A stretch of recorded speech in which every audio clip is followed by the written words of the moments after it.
Hello there, film lovers. Today we're diving into Vyasana Sametham Bandhumithrakal, or as it's translated in English, with sorrow, friends and relatives. But before getting started on the movie, let me ask you, what's up with these Malayalam film titles that basically are entire sentences? Listen, I'm not asking for one-word Hollywood simplicity like Alien or Jaws, but perhaps make the title something someone can say without running out of breath. That would be great. Now, you're here for the movie, right? So let's get on with it. To get started, let me tell you that this film took me completely by surprise. From the trailer, I was expecting your classic run-of-the-mill slapstick comedy or that cheesy romantic movie. Those where humor is at times cringy and very difficult to get.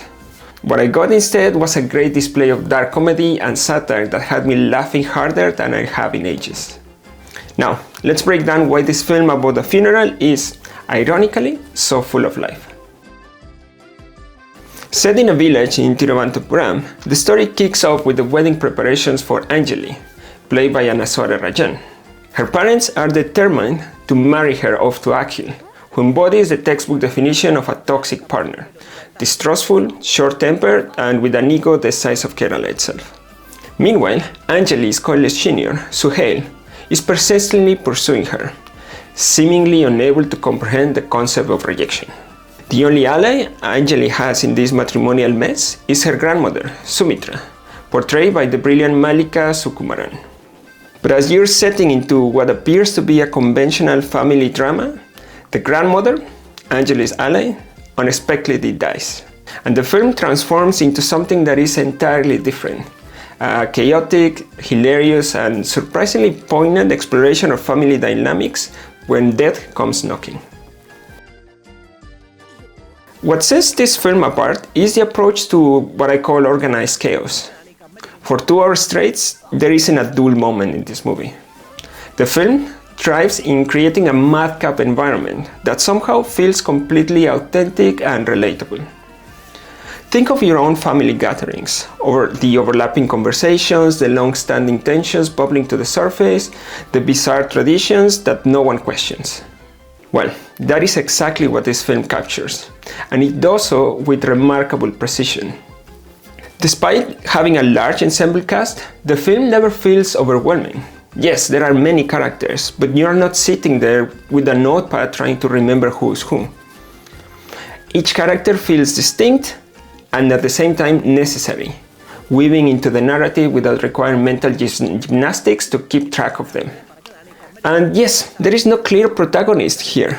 While the story centers around Anjali's family, the film generously distributes screen time among various characters, allowing each one of them to shine on their own right.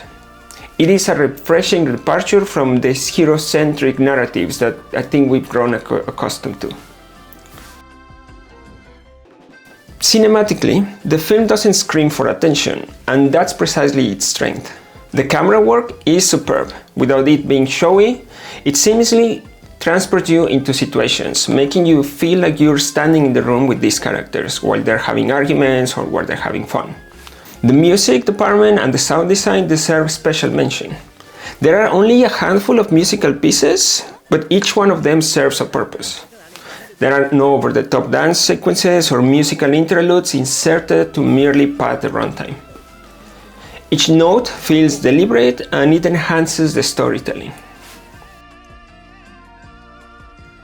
Beneath the comedic exterior, the film explores the eternal clash between group traditions and individual desires. I think it cleverly illustrates how traditions themselves often contradict each other, creating impossible situations for those caught in the middle. The film feels remarkably authentic, like you're not watching actors, but you're rather peering into the lives of real people.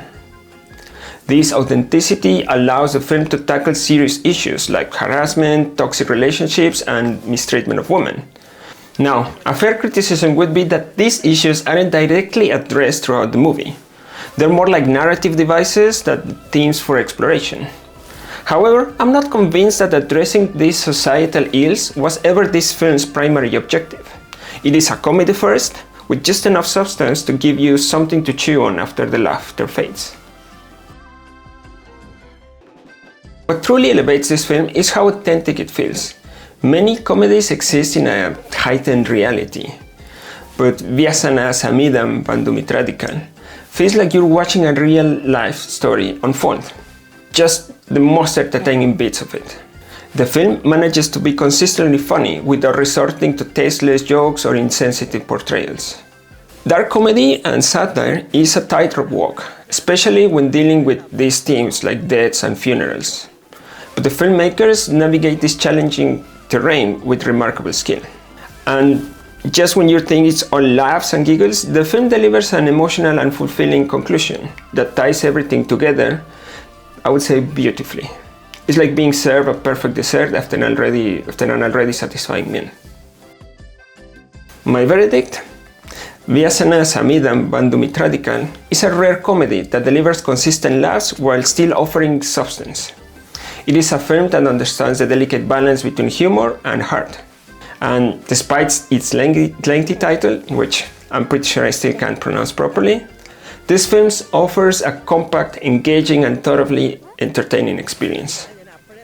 I didn't mention the acting itself during my review, but I think the acting is superb across the board. The direction is confident and the writing is sharp. My recommendation about this movie is don't miss it.